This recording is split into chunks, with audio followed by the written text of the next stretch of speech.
Shit crazy. Smoke to get my mind right. Chillin'. Trying to get my grind right. Fight for a spit. Smoke just to chill. Waiting on the president. Oh, what's up, guys? Sergeant G here on the Stone Bet USMC, man. Welcome to my world. Welcome to my Friday. I hope you guys have had a good week. You know, some people it maybe have been stressful. Some people it's like, it went pretty fast. If it went fast, you're blessed. I mean, sometimes we get in some weeks where it's just like this will never end. Yeah. This week will never end. Some of us work, you know, we work 9 to 5. We work Monday through Friday. And some of us are like, man, I got to go to work. This is my Monday. However the case may be, just pull up a seat, man. Like I always say, I bring people on the show to talk about what they're doing in our community, in our veteran community, providing resources for you guys that are trying to figure out what do I do after serving in the military? I Yeah. don't know what I'm supposed to do anymore.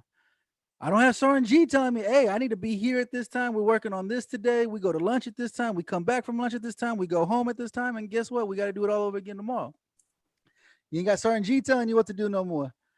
So this is a great opportunity. I got Miss Gail Wilcox here from ENVISION. Yep. She has a long title though. It's ENVISION Supporting Veterans. It's long.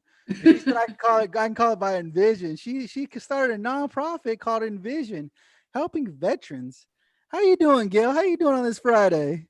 I'm doing really well. Really well. That's awesome Yeah. to hear. That's awesome. Hopefully it's been a good week for you. You know, hopefully the week wasn't too stressful. And you know, having a No. nonprofit, it can be very stressful. You're like, it's Yeah, always a it go. can be. What do I do? What do I do? What do I do? How do I get the funds in? How do I get this? How do I get that? How do I get the Oh resources yeah. needed to help brothers and sisters with what they need? Yeah.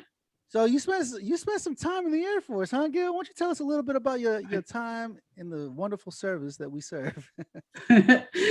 I did. I spent 12 and a half years in the Air Force. I had a really good assignments, and I was a butterbar when I went in, but I had spent 6 years with ROTC, and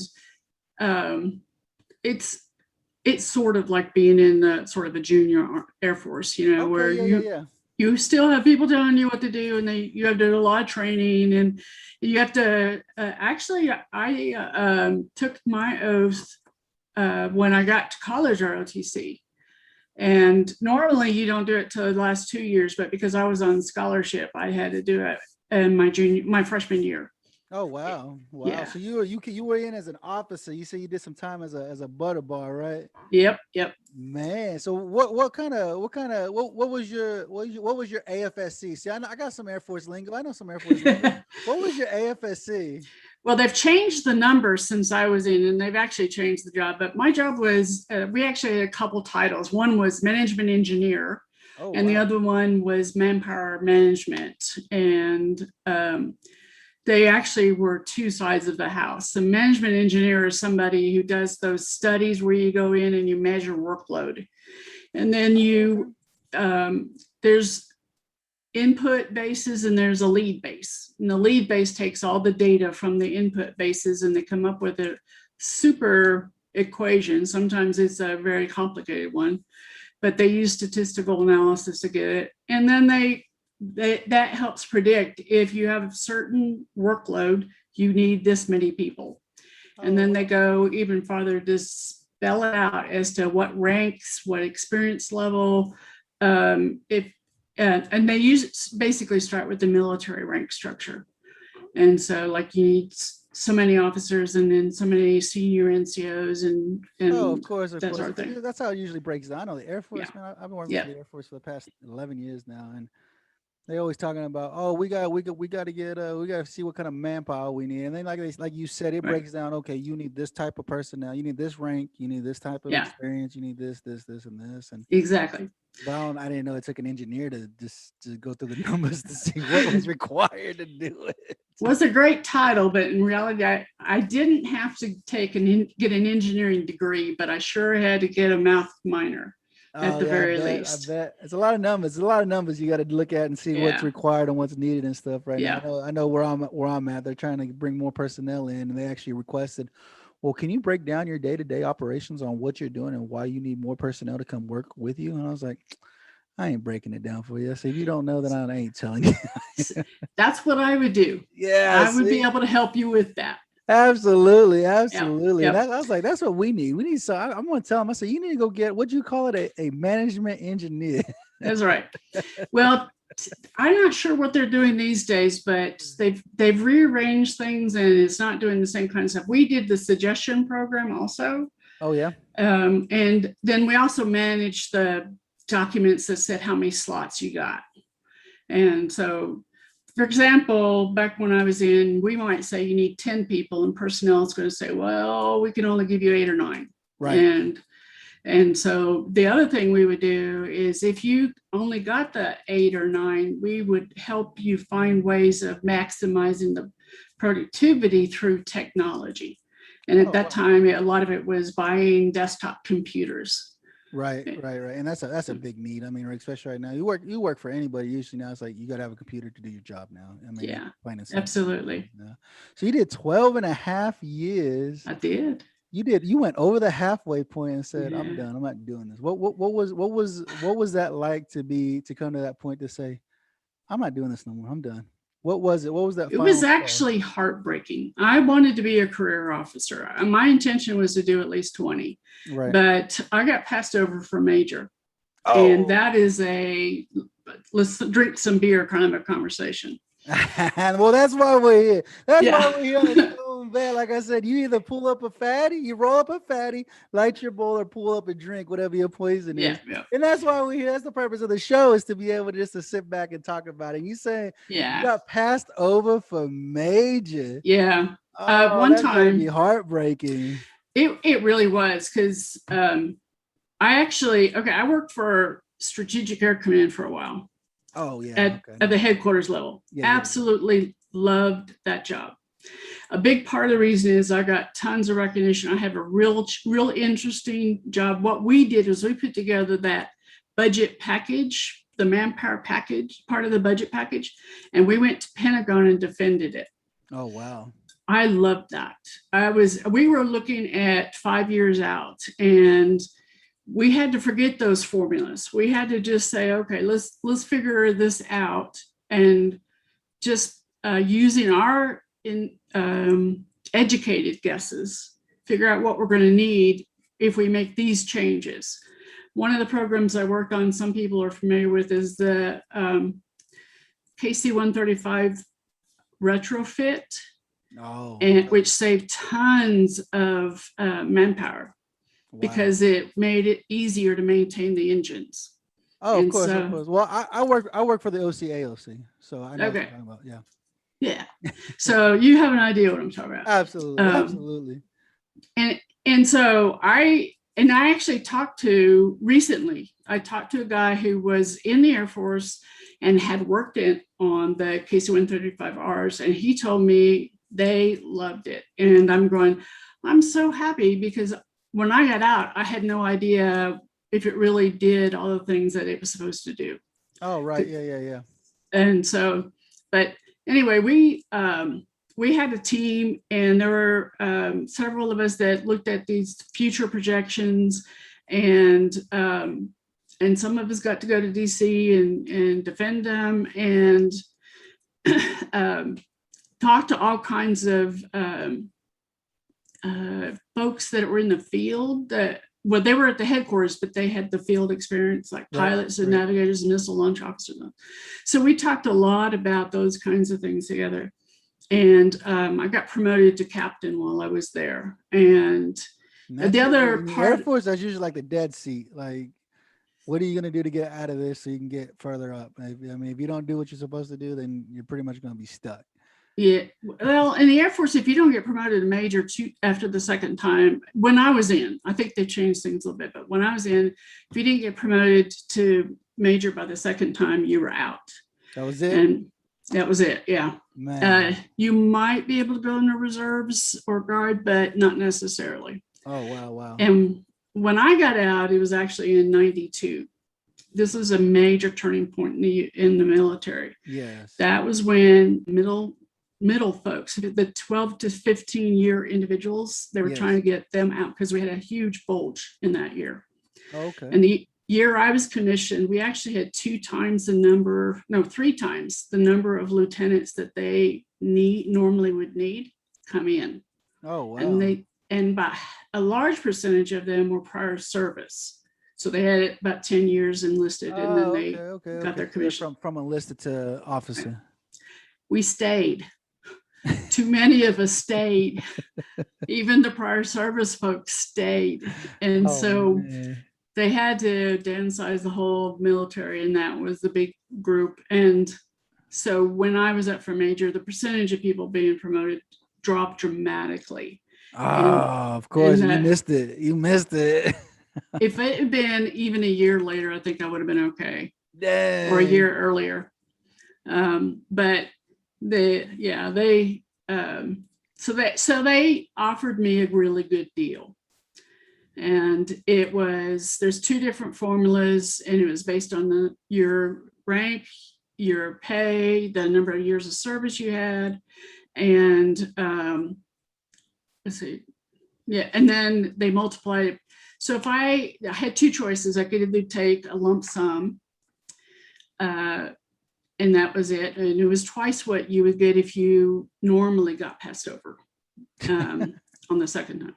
Yeah.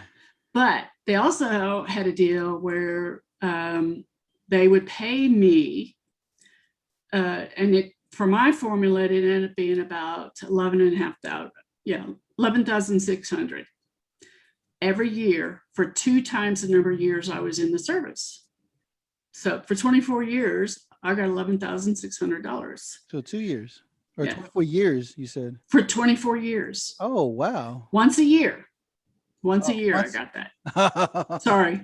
Yeah. It would have been nice if it was monthly, but no, it was once a year. Once a year. And it was supposed to be December 31st because that's the day I got out. Right. But they actually almost every time gave it to me on Christmas Eve. Oh, okay. And the thing was, there were years when we were struggling. We had medical bills. Right.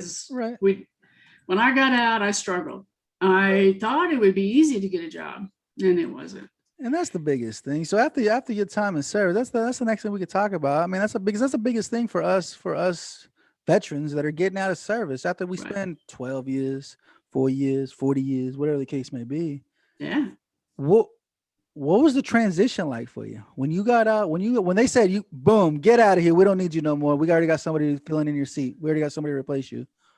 What was your transition like? How was the transition for you leaving active duty service to become a civilian again? Well, one of the things that happened was we decided that before I got out, I put my papers in at the end of February for a discharge date of December 31st. Okay. Because I wanted as much time. You got to do it like 9 months out. Yeah, you usually got to get it all set up and everything. Yeah. Could have gotten out quicker, but I wanted to wait. Part of the reason is because we decided we were going to have one more kid before I got out. Right. So I ended up getting out 2 weeks after she was born. We couldn't have timed that any closer. Of course, why not? So, and I was at Lowry Air Force Base, and they were downsizing at that time. No, I'm sorry. They were shutting the base. They were shutting the base. So Air Force does that a lot. They be shutting down bases all the time. I know. Yeah. It's a budget saving deal. The thing is, they don't save as much money as they think they're going to. Not at all. And now they have all of these deserted bases. Well, they're not like Lowry. The city took it over, and they rented it. I mean, they sold a lot of the homes, and some of the really nicest ones were actually NCO housing. Oh, really? Yeah. Well, wow. That and the full colonels and the general officers. Yeah. So, but anyway, they sold a lot of the property and rented out some of them, and it was really expensive. We tried to go rent a house there, and after it closed, and there's no way we could afford it. But yeah. And so a lot of the buildings have been repurposed. Right. At Lowry. So that's good. But Buckley Air Force Base down the road a little bit has really grown. Yeah. It's gotten a lot bigger. And then there was the Army Medical Center, Fitzsimmons Army Medical Center. That's where our hospital was. It is now it's either almost or it is the largest medical campus in the United States for sure. Oh, wow. Yeah. Wow. And they have they have a lot of really new buildings, but they are dwarfing the little hospital, which is like a 6-story hospital. Oh, wow. It's dwarfed by some of the really tall medical offices. That's crazy. Yeah. That is crazy. So how was your transition? Like, we getting out, like, did the Air Force assist you? Like, I mean, there's some branches, like in the Marine Corps, you have, I think they're calling it TRS now. I think they changed the name to TRS. Yeah, it was called TAPS back then. Back then it was TAPS for me too. When I was getting out back in 2009, it was TAPS. Yeah, it was. I felt like they were just starting it back then, but I don't know for sure. But one thing I remember, there were 2 things I remember. One is when you do a resume, make sure you have a lot of white space. Doesn't make any sense to me.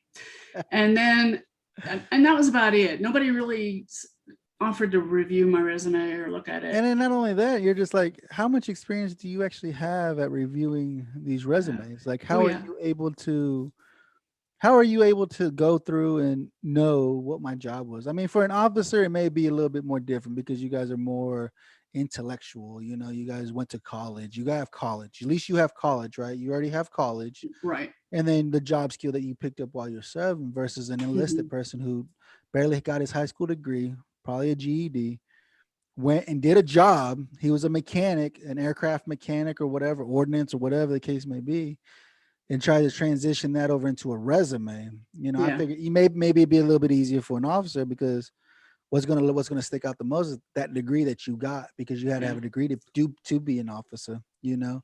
But you know, like you said, you're like, I wrote a resume, but nobody really reviewed it to see if it would be anything functioning, you know.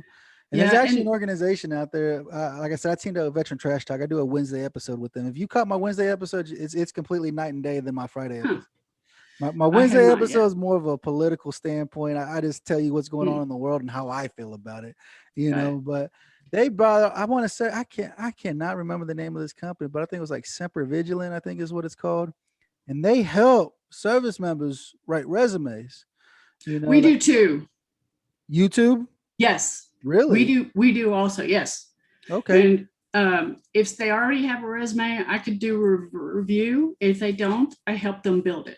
And that's part of your ENVISION, right? That's part of your ENVISION. And so that's what we're trying to figure out, because we all know there is a class that's like a week long, right? It's like a week long. Yeah. You go there and they're supposed to help you be able to transition into the civilian world. Like, they have an understanding of what's actually going to happen. Right. They really don't know. They're throwing you to the wolves when you're getting out. If you don't associate yourself with civilians on a regular basis, you're thrown to the wolves. You know what I'm saying? And then to be able to transition, like you said, I wrote a resume. They didn't review it to see if it could even assist me in getting a job. You know, what else? Was there anything else beneficial for you when you were going through the TAPS?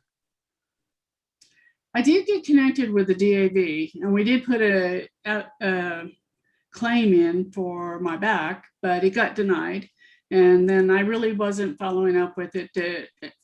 So until I actually filed this past summer, and I'm at 40% disabled, and a big part of it is my back. Oh, okay. So, and it's things like that. I feel like it's things like that that the resources aren't being provided. You know what I'm saying? Like I said, you got hooked up with a DAV rep, you know, but I've got a lot of resources, especially with the Stone Vet. I've been able to team up with a lot of individuals that are doing a lot of great things in our communities, like yourself, you know. And that's one thing I told them. I said, we need to create an organization that 1 year out before departing military, you take a month-long class. It's a month long, and require the government to give the service members a month long to sit down and say, this is what you need. For the next month, I want to show you everything you need to become successful in the Right. civilian world to help you, how to talk to people, how to write your resume, Right. how to apply for your disability benefits, and how to start saving now because you got 1 year left. What you need to do Oh, to be yeah. able to start saving up and have all the resources.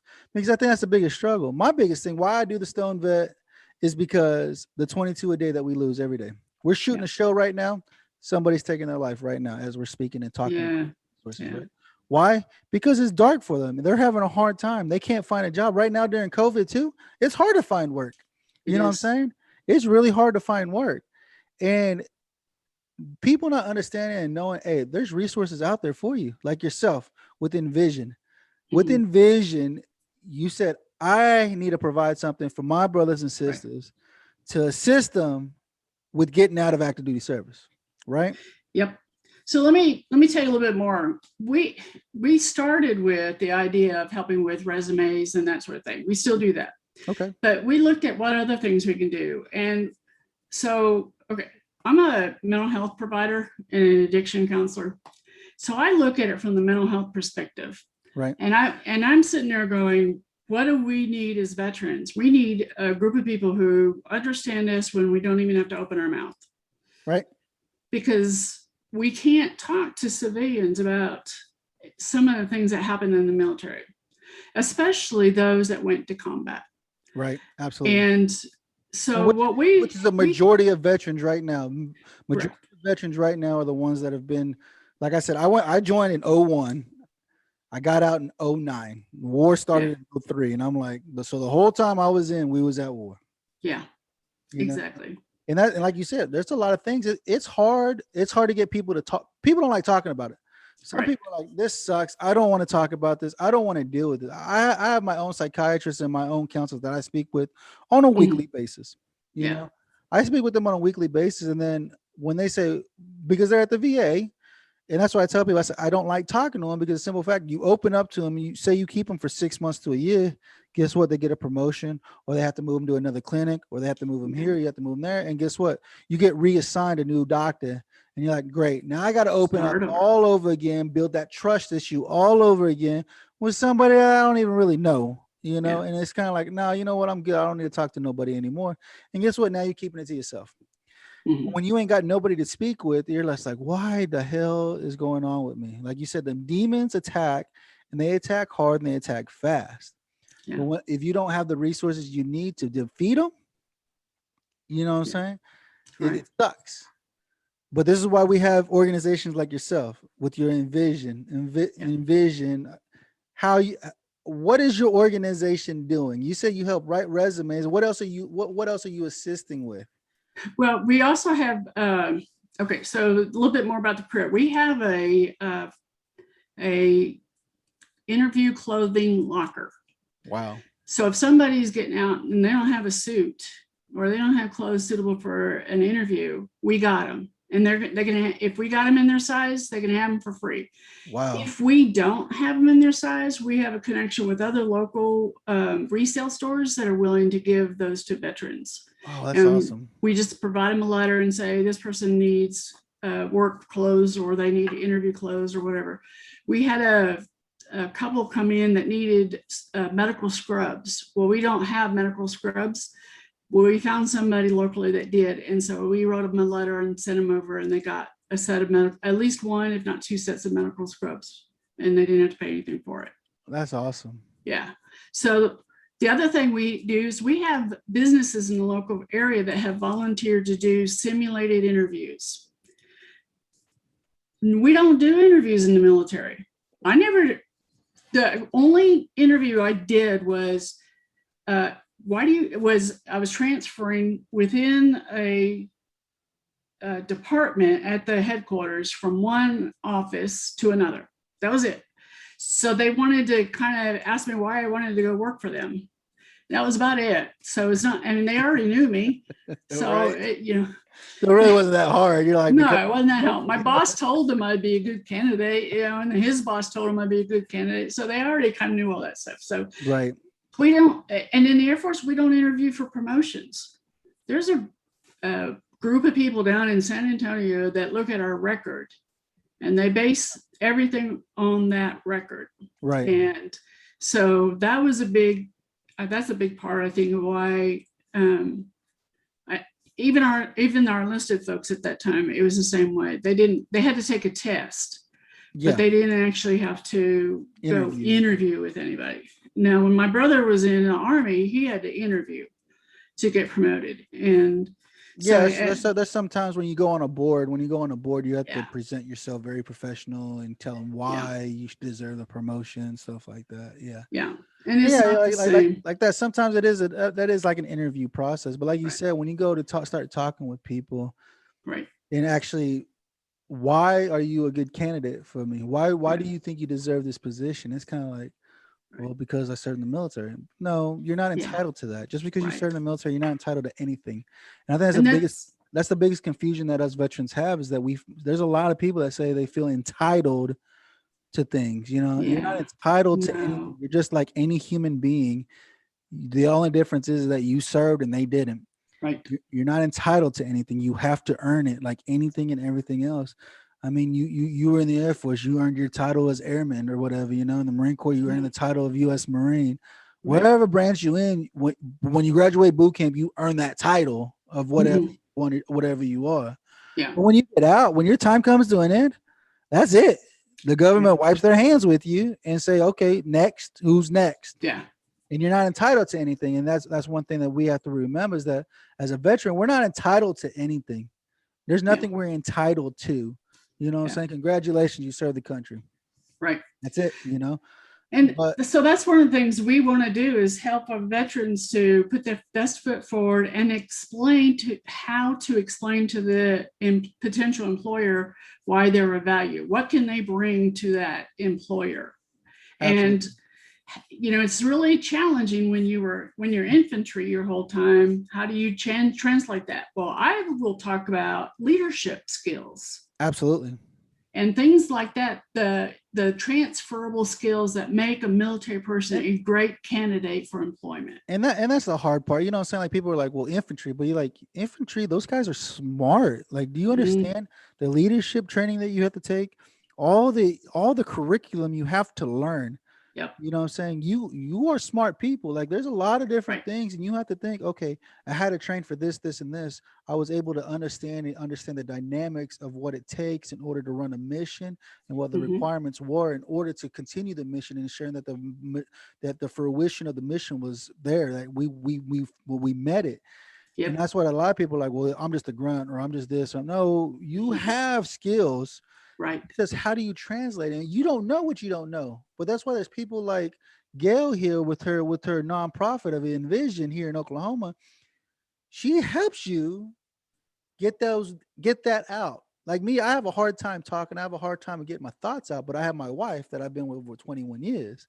And she's like, no, this is what he's saying. This is how. And she's able, if I'm having a struggle, it's trying to get it out, trying to figure out the words. She's like, this is what he's wanting, this is what he's needing, this is what he's trying to say. Right. And then she tells me, so I'm like, oh, so I can expand my mind and be like, there's the words. Let me store that for later, so I can use that in a later conversation that I have with other individuals that are in the hiring process. I mean, like I said, recently I just had an interview. I had an interview with some pretty. It's an awesome position out here in Oklahoma. And hopefully I get it. Maybe I will, maybe I won't. I don't know. Maybe I'm hoping. My fingers are crossed. But I mean, speaking with them, you have to speak on an intellectual level. Like, you have to be very professional. Being in the military, we have rugged mouths. We cuss. We swear. We do this. We do that. We talk all weird. And whenever you present yourself for a position, you have to carry that professionalism. That's one thing that the military does teach you, is professionalism. How are you professional when speaking with your commanders and speaking to higher ups, Right. And like you said, with your organization, you saying that you actually have people that assist your organization with the interview process? We've got local managers that have agreed to do simulated interviews. They may not have a job available, but they'll do an interview. And if they have a job available and the person presents and they are qualified for it, then they have a chance of being a part of it. But the person we've asked them to really talk frankly with the individual about give them feedback on how the interview went, so that they can take that information for next time. You know, if someone had told me I need to emphasize things differently, then maybe I could have gotten a job, a really good job earlier. As it was, we ended up spending a lot of time. My husband and I both had a lot of that time, about 5 years after getting out of the military, where we were doing temp jobs. Yeah. We would like to give a huge thanks to Rafa 180. Rafa 180 offers pure medicinal CBD and products made locally. They walk alongside individuals to achieve a healthy lifestyle with options needed by each person. You can learn more about them on Facebook at Rafa CBD, their website www.rafa180.com, or email at rafacbd@gmail.com. They truly believe your journey matters. And we were doing, and sometimes those last a while and sometimes they don't. But there's no insurance, there's no benefits. Nothing. At least there wasn't then. Yeah. Nothing. And every once in a while they would lead to a permanent job, but then that company might downsize and you're the first one to go. First one to go because you got the last one hired. Yeah, exactly. But so I had things like that happening. But what really was the key for me to get back on track career-wise is to change careers. And so I went back to school. Thank you for the GI Bill that paid for it. I actually made, my husband goes, you're making more money with going to school than you were when you weren't going to school. And I know, but we were in a great position at that time. And if I had started a year later, I wouldn't have been able to get it because I didn't go back until it was pretty close to the 10-year mark. The 10-year mark, right? Yeah. Right. But I got it in time. I think I had 6 months after I quit and got some good experience. I worked in the career services office that was one of my internships, and academic advising was the other one. So between those two things and my Air Force job, which was watching other people work and finding out what their job was, then I got a lot of good information that I can help a veteran to be able to, if you tell me you're an airplane mechanic, then I can say, okay, I can work with that. Right. If you tell me you were in personnel, I can work with that because I know what those jobs are. What's required, what kind of training you had to take for them. Yes. And I have an idea of the kinds of things that they did. Right. And I can help them to put those in civilianese, civilian words, so that the civilian person will understand. And some people advise folks to not put their military experience on resumes. I disagree with that. I've gotten jobs because I put that on there, but I lump all of my military experience into one job. And I just hit the highlights about things that we did that was successful and that sort of thing. Right, right. My husband was, my husband's he was a chaplain. So he's a minister. Oh, wow. Okay. And he changed denominations and he was having a tough time getting a job. So we rewrote his resume and changed it to more of a task oriented rather than chronological. Oh, okay. And that I think helped a lot because it showed that there's a lot of things you do no matter what your denomination is. Right. Absolutely. Yeah. And that's the biggest thing is just the formatting. Like you said, I mean, we don't know. We're trying to write a resume. I don't know. There's so many different. And the biggest thing, some people are like, well, how do you write your resume? And I was like, it doesn't matter how I write my resume. It depends on the hiring official, what they want to see. That's the biggest thing. Yes, like absolutely. You can do task oriented, chronological, whatever, It honestly, it sucks because it's like, there's no really like, it has to look like this. No, it doesn't have to look like that. It's just what are they wanting to see right now? What mood are they in? How do they like looking at resumes? Because I had some people look at my resume, they're like, this is an amazing resume. I say, why don't you hire me then? Because I don't have nothing for you. All right. You know what I'm saying? Like, that sucks, but okay. Yeah. And then I got some people like, well, you need to be more in detail in this, or you need to be more in detail. And I was like, I broke it down Barney style. Like I've got it down line by line exactly what I've done, where I've been, and how I've done it. And Yeah. you don't need to be more detailed oriented. What are you talking about? It's all right here. It's all. I go back and review No. what they're talking about. I'm like, what more do you want? This is everything. Yeah. So it's like, Now you want the resume to get you the interview. right. That's all I want. I just want the interview. Yeah. That's all I want. I just want you get me the interview. If my resume looks good enough for an interview, give me the interview and I can convince you and show you exactly what I'm going to tell you personally, everything I've done, Yep. And that, it's a struggle. That it really is a struggle for us after getting out of service. Is like, what am I supposed to do now? You're no longer getting you no longer have medical, you no longer have dental, you're no longer getting a paycheck on the 1st and 15th of every month. What do you And the insurance companies are bizarre trying to work with them sometimes. Right. Man, it took me a while to figure that whole system out. You're like, are you serious? Yeah. There's all kinds of things that we took for granted in the military that just aren't there when we get out. When you get out, you have nothing. You have the clothes on your back and whatever money you saved. Knowing you, if you're in the enlisted side, you probably didn't save much of anything. I didn't. And it's a struggle to think about, what am I going to do now? What am I doing now that I've served my country? I did 4 years, or I did 40 years, or whatever the case may be. Yeah. What am I supposed to do now? How do I take the job that I've learned? Some people have had good jobs. Some people were in the intel field. Some people had jobs that were able to transition into the civilian world, play off of each other and be able to transition and stuff like that. But there are some jobs like myself. I was an engineer, not a real engineer. I worked on diesel engines, but I'm able, if I needed to, I could have went and got a job working as an entry level mechanic because I didn't have any certifications. Yeah. I just went in there and I did whatever the publication told me to do and fixed it the way I fixed it. But I didn't obtain a certification like a majority of mechanical shops. Like if you want to go work for Cat or John Deere or somebody like that works on diesel engines, they require certifications, And so, all I could document was just the time that I spent inside of a diesel engine, understanding the whole makeup of it, And, you end up like me or somebody, if you're a grunt, a lot of those guys become cops, or something, or security guards or something, right? Because they feel as though, well, I'm not good enough. No, you are damn well good enough to get a better job. You get a good job. You just have to have somebody like Gail and her organization and ENVISION help you write your resume, help you deal with the interview process, get with the organization and understand this is what we're doing, and this is how we help our brothers and sisters transition into the civilian world. Yeah. So with ENVISION, how long have you been? What was your purpose when you started ENVISION?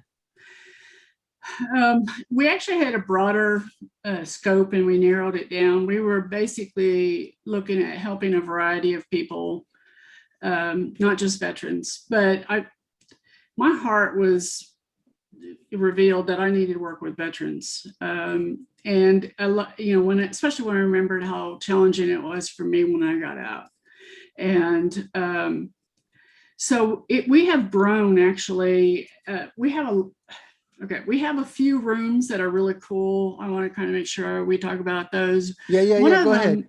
We have as far as I know, the only women's warrior room in the state of Oklahoma. Wow. And it is nice. Really? We got furniture specifically for that room, and it's a great place for women to come together and just join with other women. In that specific space, we don't just encourage the female veterans, but we're also the female spouses. Oh, okay. And we may at some point separate the groups out, but right now we're looking at doing combined group, and a lot of it depends on how things go, because I know there's different experiences between the military and the spouses, but the whole idea of the room is to provide a safe place. Right. When things can be kind of chaotic in the whole building, that's the women's space where they can kind of get away from that chaos. And there are a lot of issues that women deal with, whether you're in the military or not, that are different than what men deal with. And so that's part of the reason we put that together. Now we have another room, it's called our veterans room. It was actually our first one that was open. If you go to our website or Facebook page, you'll see some of the murals that were painted in those rooms. And that's just a space for anybody to get together. We've got a TV there that's hooked up to antenna, and we get several really good stations there. We have a Bluetooth, we have books, all kinds of books that people can just take. Wow. And then we want them to come back, but if they forget, then we're not going to be tracking anybody down. But right. And it's a pretty good writing. We got this coffee and tea bar. Yeah. And so it's a really good gathering place. When we have our open houses, like lately, we've been having the miniature horses come and they camp out in that room. And that's pretty cool. We've really enjoyed working with Flames to Hope. That's they're down in, I think, Noble, and they have miniature horses and their mission, they're veterans also. Oh, really? Yeah. And their mission is to go like into the VA center, the VA hospital, events, and help people with connecting with the small animals. But they have a few others like goats and of course. And they did have that is the whole pets to veterans. Mm-hmm. It helps veterans a lot helping taking care of something that needs assistance, Absolutely. So yeah, that's the room my husband likes to hang out in when the horses are there. I bet. So we have also a computer lab where veterans can come in and work on their resumes, or if they don't have an email, we help them get that set up. If they need to learn how to use technology, we're about to start some actual structured classes. Oh, wow. To learn how to just turn on the desktop and work with it, and one on how to do the Microsoft Word, and one how to do Microsoft Excel. And we may add, we're at least starting with basics now, and then we may add a mid-level,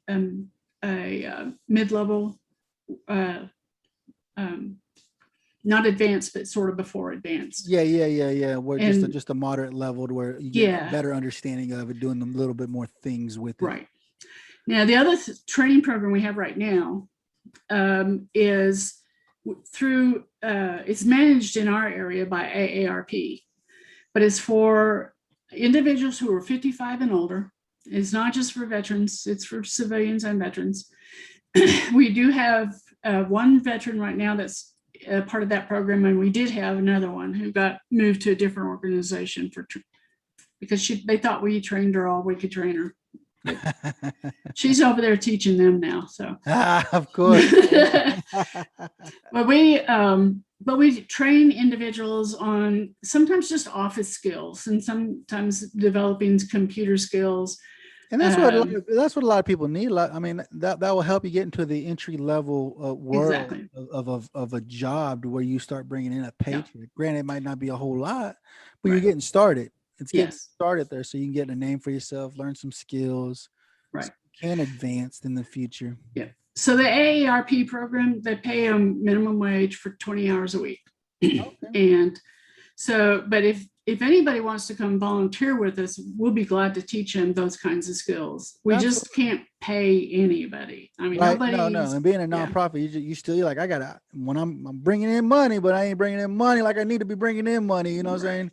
Yeah. The goal is one day to be up there to where this thing feeds itself, and you're just like, man, everybody's getting a paycheck and we are living comfortably and our program is working the way it's supposed to be working. Absolutely. Yeah. That would be wonderful if we could do that. But we're working on it. Absolutely. So you're doing some amazing things over there in ENVISION. I mean, granted, you're here in Oklahoma. Did you see my t-shirt? I see that. I saw that show. I was reading it earlier. I was like, oh, look at you. I don't know if you can see the whole thing because since I'm all blurred out. There we go. But there you go. Absolutely. Here's the other cool part. Can you read that? Go over to your right a little bit. Family also served grandpa, dad, cousin. Oh, yeah. Okay. Okay. Yeah. So we're working with another veteran organization, and they're actually doing the printing, but we're working together on the designs. And so there's flexibility on the back. Okay. You get to pick whatever, and you can do them. Like I have uncles and had one aunt that served. They all several of my uncles served during World War II. And my aunt did.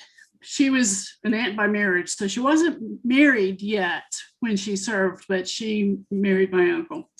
And so I have uncles and aunt, but if you had just one uncle, you could take the S off. And Right. so they're really, really helping. The t-shirts, we kind of do a collaboration on some of them. And we've got 4 up now. The one this month that's featured is for women veterans. Okay. And it's real simple. It's a silhouette of a female military person with a military hat, similar to the guy behind you. Okay. And then it says veteran underneath. That's all it says. Oh, sweet. Yeah. I had one similar to that was real popular. And so it's a husband and wife. He's a veteran, and they're up in Stillwater. And really designs. Ginger yes. and David. Ginger and David, absolutely. I got to get them on the show too. I got to get them on the show too. Yeah, I know Ginger and David. I got the luxury of meeting them over at Travis's place when he was having a party not too long ago, and I was, it's small world, but I mean, like I said, our party, being a veteran, we are a very small organization. Being a veteran, we are very small. Yes. We're supposed to be building our community to help us, to assist us with nonprofit organizations, right. grow our business, get our name out there as well to help, And one of our goals is to build bridges between veteran organizations. Absolutely.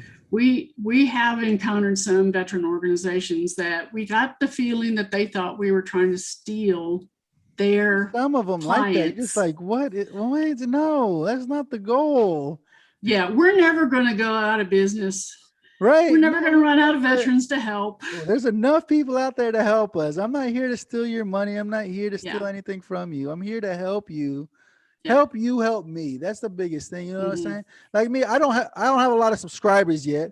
I have an issue with people. They don't want to hit that daggone subscribe button for whatever reason. But I have a lot of people watching my videos. There's a lot of people watching my videos. I actually got a message back from one of my teammates, and he's like, "You're getting a lot of views." I was like, I'm getting a lot of views, but nobody's smashing that freaking subscribe button. But he's like, but all right, because like I said, I teamed up with Veteran Trash Talk on Wednesday. So they get the analyticals of my Wednesday episodes that I give them. And then I get the analyticals of my Friday episodes that I publish every Friday. And I was like, between what's going on Wednesday and what's coming on Fridays, I'm getting thousands of people viewing my stuff, And I've teamed up with a lot of organizations that people don't think of. They're mostly veteran organizations, but I've got some people like Hilo Vibes, who is a civilian organizations that they help with the cannabis. They're breaking the stigma of the cannabis plant, of what the amazing things that it can do, healing properties that the plant does have itself. And they just, because they break it down, it's not about getting high and just being stoned. It's about actually finding the terpene makeup, the cannabinoid makeup, the healing benefits that comes from the plant itself. Yeah. And that's the biggest thing. That's the whole reason I do my show. I'm trying to break the stigma and letting people look, it's okay. It's just a plant. It's not, it's just because the government says it's illegal, it's not bad. This is what the healing properties that come from the plant itself, And so that's what I try to do, is try to break the stigma for people to get an understanding. It is a plant. Yes, it's a plant. It grows in the grass, just like any rose, any weed, any tulip, any daisy that you lick. It's a plant. It has its own terpene profile. The way it smells, the way roses smell, lilac smells, lily smells. They all have their own terpene makeup to get that beautiful smell that gets with it. And so, like I said, I've teamed up with people like Hilo Vibes. I've teamed up with a bunch of veteran organizations. So people see my show. Thousands of people see my show. If they don't watch it, it still comes across their news feed saying, oh, look, the Stone Vet has a new episode out. And so, they may click it, they may not click it, whatever the case may be.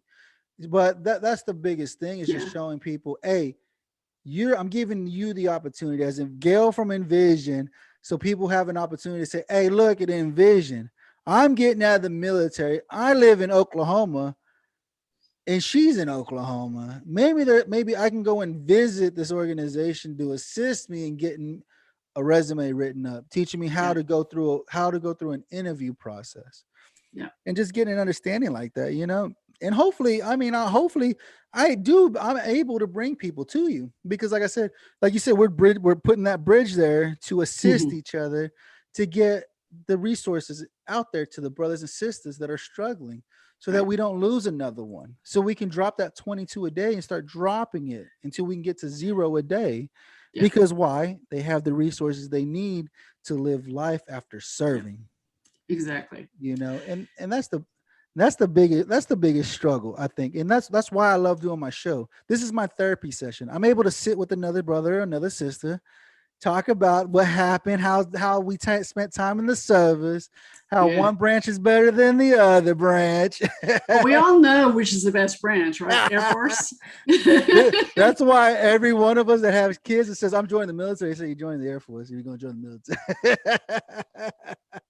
Oh, my first assignment was in England. I loved it. I spent 2 years in England. It was awesome. You guys in the Air Force, you guys travel everywhere. I talked to one guy. He was my best bases. My unit deployment manager. He's like, man, I spent 4 years in Spain. I said, Spain? How do you get to Spain? He's like, man, I loved it. I said, I bet you did love it. Yeah. You spent 4 years in Spain? He's like, it was wonderful. I said, you won't hear no crap like that in the Marine Corps. Maybe if you're like an intel officer or something, you might hear something like that. But yeah, it's not, man. Well, Gail, this is awesome. I've enjoyed this time with you on this Friday. What else you got to say? You got anything else to say about let's promote you, get you going, everything else you got going on? We could definitely use volunteers, but I'll tell you, we're working on starting back our vegetable garden. We weren't able to do it last year because just as we were about to plant, everything shut down, and it just left me there. And I'm going, I can't do this. I'm not a gardener. But we get some really good produce out of it, and anybody that volunteers to help us with it during whether it be planting or harvesting or weeding in between, gets to take advantage of what comes out of that garden. Right. And so we could definitely use some help with that. Like I said, most of us are over 55, and several of us have disabilities where that's just not going to be something we can physically do. We are working to get it wheelchair accessible. Parts of it are wheelchair accessible, but we want to improve that. I don't know if that's going to happen this year or next, because it's a big job. It's going to take moving our boxes. We have raised boxes. It's going to take moving a couple of them. And we're working on expanding our kitchen break room to make it also wheelchair accessible. And so it's going to go from 1 room to 2, but we'll need some people to help with knocking walls and painting and putting down flooring and things like that. Right. But so if somebody has the time, everybody that's come to work with us have said that they really feel like they are contributing to and gaining a sense of purpose and a mission. Of course. We've had several people who've come to us who've said, I was in a dark place until I found you. That's awesome. They may only have volunteered with us for a month or 2 and then moved on, but they've really gained a lot of self-confidence. And we also need people that can come and help build on that for individuals. We want to take them from where they are and help them to get out from isolating, join us. We've got games galore. I'm talking classic games. Oh, wow. We've got all kinds of fun things. So if someone just wants to come by and play checkers with my husband, he hangs out with us. Or if you want to sit around and talk in the veterans room or the women's warrior room, whatever, the person that walks through the door and needs our assistance is our #1 priority. Right. And so no matter what we're doing, at least one of us is going to turn our focus and find out what's going on and see what we can do to help that person. We don't have money to give out. I'm kind of working on it, but right now, just like any other nonprofit, you're getting there. How long have you been a nonprofit for? We actually started in 2015. Okay. We didn't open our doors until the Veterans Day of that year, but we moved in April 1st. So we're coming up on our 6th year. Okay. And early on, as you probably can guess, it was me. And then it was me and one other person. Right. And then it was me. And then it was. No, and it's a struggle. And like you said, I mean, you already know Travis Johnson and you already know what he can do to help make your freaking nonprofit Yes. Like it should be, right? He's been a big help. Intelligent. I don't even know what to. I Yeah. told him that. I say, if you weren't so good at what you do, dude, I don't know. Like I think I talk about him on every show, especially with a lot of nonprofits that are trying to. Yeah. I say, if you don't know Travis Johnson, you're failing yourself. Like Yep. You need to. you're not helping yourself, because I was like, that man has a wealth of knowledge to get Right. your nonprofit where you want it to be. He can help you Mhm. get it where you want it to be. I was like, the knowledge that this man has, it's insane. But I was like, that's his passion. He's been Right. doing it for years. He Yeah. has the resources. Like I stress, that's the whole purpose of the Stone Vet, is to provide resources for you. For your Exactly. business. If you're an entrepreneur, there's people out there that can help you. If you own a Yeah. nonprofit, you run a nonprofit, there's people out there that can help you. Yep. And Yeah, and he also has, as you know, he has a lot of podcasts, and he brings on experts. Absolutely. People And doing it for years that have learned, okay, this, you can't do this. This is how right. you go about doing this. This is how you go about bringing in money on a monthly basis and stuff like that. Exactly. Giving you ideas and stuff. Oh, we could do that. We could try that. Yeah, we should try that, which is a wealth of knowledge, yeah, like you said, not yet. Not yet. You can't pay everybody yet. But eventually the goal will be to get to that place. Absolutely. Absolutely. We've got 3 veterans working with us now. We did have a 4th. In fact, our 4th person is a woman who was active duty in 1955. She and my dad went active duty the same time period, the same year. Wow, how awesome is that? It was really awesome. And she's Air Force as well. And but yeah, she's a nurse, and she got her degree in nursing by going through the GI Bill as well. Wow. And so anyway, she's in her 80s. And she's still up and around and kicking, and she's got a great family support, and but we kind of miss her at our place, but we still call her on the phone, talk to her occasionally, invite her over. Yeah, we've got a place for anybody. If you have something that you can lend to help a veteran to kind of get out of their slump, get them in the door, things like that, we can definitely use that help. And absolutely, as much as you guys can provide or whatever. But our main mission is to work with those veterans, whether they want a job or not. If they are isolating, I want them to connect with us. I want to have them come in and play checkers and just be available to listen to a veteran that wants someone to talk to. Right, absolutely. And that's the biggest thing is people understand, hey, there's somebody there that wants to listen. They want to listen to all these scary, dark secrets that you have that you don't want anybody else to know about. And our place is wheelchair accessible, and we are on a bus stop. So close to a bus stop. You see that, guys? Gail's doing a thing for our community. Like I always tell you guys, at the Stone Vet, we're supposed to be building our community around us, the veteran. Yeah. That's the biggest thing, is because guess what? We don't like talking to people. Us veterans, we don't like talking to people. We don't want to burden somebody with the stress and the demons that we're dealing with on a daily basis. But you have brothers and sisters. You got sisters like Gail here with ENVISION. Hey, I'll help you. What do you need help with? You need somebody to talk to? I got a place. I got a room for that. I can help you over here, And then, like I said, there's multiple free. You get on Facebook, there's hundreds of Facebook groups that are veteran owned and operated that people just have, Here at the Stone Vet, my numbers keep growing up, man. I got people coming left and right now. I've been booming right now. I'm excited. I'm super happy about it. Like, it's really cool because I'm building my community around me. People that are there that want to help veterans. If you're not a veteran, but you're like, I'm a civilian that I want to help veterans, hit me up, dude. That's what it's about. It's people who care about the veteran community. The biggest goal, like I said, is to reduce that 22 a day. The goal is to get it to 0. But when we have 200,000 plus veterans getting out of service every year, it sucks because guess what? It's like, what do I do now? And hopefully one day, maybe Gail with ENVISION will be able to expand out to other states to be able to provide these or team up with other organizations in other states that are doing the same thing that she's doing to where she's, like she said, we're bridging that gap between nonprofits. We're bridging that gap. So if she does what she's doing here in Oklahoma and somebody's in Georgia, She already know. Hey, I know somebody in Georgia is doing the same thing I'm doing. That's helping veterans Mhm. get on their feet. You know, Yeah. like I tell you guys, man, here at we're supposed to build our community around us. At the Stone Vet, that's what we do is have a family. We are a family. We take care of each other. Regardless of what's going on in our country right now with this whole cultural war thing that we're dealing with right now. Dude, we're adults. Talk to each other. If you don't like what somebody's saying or what they're doing, talk to them. Dude, like, dude, I don't like that you're talking like that. You're an adult. Don't just hide behind the freaking keyboard and just cry about it. Speak up. Tell people, hey, dude, you know what I'm saying? That wasn't right. You shouldn't be talking like that, you know?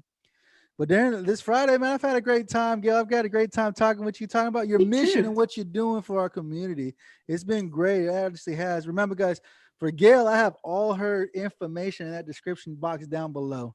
I'll have everything and Awesome. every way you can get in contact with her. And hey, if you are in the Oklahoma area, go and help her. She needs to break down some walls, dude. How many of you guys like doing construction? I bet you she could use your help tearing down some Absolutely. walls, building up and tearing down old walls. That's what we do, right? We tear down old walls and That's put up right. new walls, right? And that's what we're supposed to be doing in our life, man. Don't forget to smash that freaking subscribe button.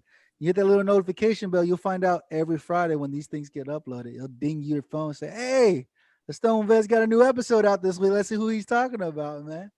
Gail, I appreciate you spending time with us, telling us your mission, telling us how you're helping our community. You know, guys, we love you here, man. We care about you.